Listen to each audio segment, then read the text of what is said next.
Hi friends! Welcome back to YouTube channel. నేనొచ్చి egg parotta చేస్తా ఉన్నాను. ఇది మా హస్బెండ్ చేసేది.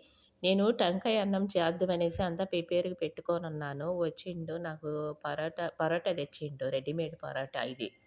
సరే ఎగ్ పరోటాగా చేద్దాం అనేసి చేస్తా ఉన్నాడు ఫ్రెండ్స్ ఇట్టా. ప్యాన్ పెట్టుకొని ప్యాన్‌లో పరోటా ఏసిండు. అది బాగా కొంచెం కాలాలి. ఇది కొంచెం కాలితే బాగుంటది. స్ప్రెడ్ చేయాలి. స్ప్రెడ్ చేసేసి కాలనిస్తా ఉన్నాం మేము. చూడండి ఇట్లా కాలాలి. బాగా ఇది చెయ్యాలంటే వంటలు చాలా స్లో. కావాలని చేస్తాడు. బిరబిర చేద్దాం అనేది గూడా లేదు. ఎగ్ ఉంది గదా! ఒక 2 ఎగ్గులు కొట్టినాము. దాంట్లో వచ్చి సాల్టు, చిల్లీ పౌడరు, మళ్ళా వచ్చేసి ఇది గరం మసాలా ఆహ్, సా ఏసినాము. పెప్పర్ ఏసినాము. బాగా మిక్స్ చేసినాము. మిక్స్ చేసి ప్యాన్‌లో వచ్చేసి ఏసి ఇది ఉంది గదా! పరోటా వచ్చేసి ఆమ్లెట్ పైన ఏసినాము. ఏసి బాగా కాలనియ్యాలి.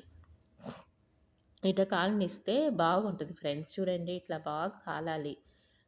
వచ్చేసి ఆ గెంటిలో వచ్చేసి హస్తం ఉంది గదా! హస్తంలో ఎత్తుతా ఉన్నాం ఫ్రెండ్స్. ఇట్లా ఎత్తి తిప్పి తిప్పి కాల్చుకోవాలి. ఫ్రంట్, బ్యాక్ అని కాల్స్తే బాగుంటది. దీనికొచ్చేసి కాంబినేషన్ ఏం తెలుసా? టమాటా సాస్ అన్నా చేసుకోవచ్చు. లేకపోతే వచ్చేసి కొరిండర్‌ది వంటలో కొరిండర్‌లో చేసినా నేను. అది గూడా బాగుంటది ఫ్రెండ్స్. చూడండి ఇట్లా 2 చపాతీలేమో చేసుకున్నాము బాగుంటది టేస్టీగా.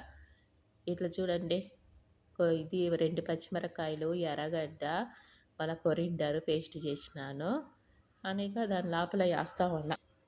కొరిండర్ చట్నీ చేసుకున్నాను ఫ్రెండ్స్. చూడండి దాంట్లోనే ఆనియన్ ఉంది కదా! కట్ చేసి ఏసి, అదొచ్చేసి కొరిండర్ చట్నీ ఉంది కదా! అది అప్లై చేసినాను. చాలా బావుంటది. ఒకసారి చేసుకొని తినండి.